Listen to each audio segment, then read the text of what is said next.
Assalamualaikum warahmatullahi wabarakatuh. Apa kabar anak ibu yang hebat? Hari ini semoga kita masih dalam lindungan Allah Subhanahu wa taala sehingga kita tetap sehat dan semangat. Hari ini kita akan belajar IPA bareng Budi Rahayu. Kita akan membahas tentang asam dan basa. Tujuan pembelajaran kita hari ini bisa lihat di slide ya, ada 3. Yang pertama, kita akan membahas tentang pengertian asam dan basa. Pengertian asam. Asam didefinisikan sebagai senyawa yang menghasilkan ion hidrogen atau H+ ketika larut dalam air. Jadi asam dimasukkan ke air akan melepaskan ion hidrogen. Selanjutnya sifat-sifat asam. Yang pertama, senyawa asam memiliki rasa asam. Yang kedua, bersifat sebagai reaksi dengan logam akan menghasilkan hidrogen. Yang ketiga, dapat mengubah warna zat yang dimiliki oleh zat lain, dapat dijadikan indikator asam atau basa. Sifat yang keempat, asam itu bersifat korosif. Apa itu korosif? Korosif adalah berkarat. Contohnya besi ketika kena air hujan dia akan berkarat. Karena apa? Karena air hujan bersifat asam sehingga bisa membuat besi berkarat. Sifat yang kelima dapat menghantarkan arus listrik. Bisa lihat di slide itu ada gambar lemon. Lemon kan bersifat asam. Ini dapat menghantarkan arus listrik ketika dirangkai seperti gambar. Itu lampu akan bisa menyala. Karena apa? Asam bisa menghantarkan arus listrik. Ini bisa dicoba di rumah masing-masing pakai buah-buahan yang bersifat asam. Kemudian sifat yang keenam bisa menghasilkan ion hidrogen di dalam air. Bisa dilihat gambarnya.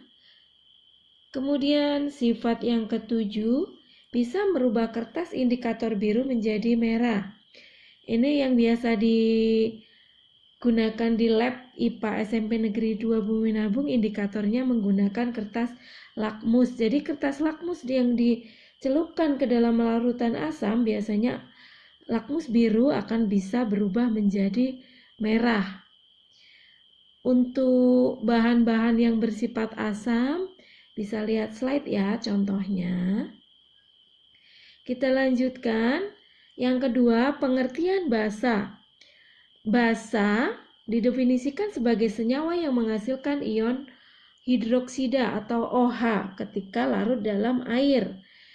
Jadi basa ketika dilarutkan dalam air dia akan melepaskan ion OH. Selanjutnya sifat-sifat basa. Yang pertama, senyawa basa bersifat licin. Kita bisa ambil contoh ketika kita cuci tangan menggunakan sabun, tangan kita akan terasa licin karena apa? Karena sabun bersifat basa. Yang kedua, dapat mengubah warna zat lain sehingga ini dapat digunakan sebagai indikator. Yang ketiga, menetralkan asam. Yang keempat, senyawa basa terasa pahit. Kalau kita kena sabun ke mulut kita biasanya akan terasa pahit karena sabun bersifat basa. Menghasilkan ion OH dalam air. Bisa lihat gambar. Kemudian sifat yang ketujuh, basa bersifat merusak kulit atau kaustik. Jadi kalau kena kulit biasanya akan terasa panas dan bisa menyebabkan kulit kita memar atau melepuh. Selanjutnya, yang ketujuh bisa merubah kertas indikator merah menjadi biru. Jadi lakmus merah ketika dicelupkan ke dalam larutan basa akan berubah menjadi biru.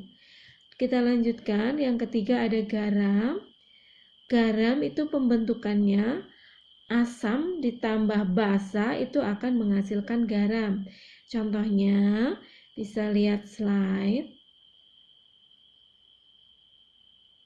Demikianlah penjelasan Ibu tentang asam dan basa. Kalau ada yang belum jelas bisa ditanyakan di grup WA kelas ya.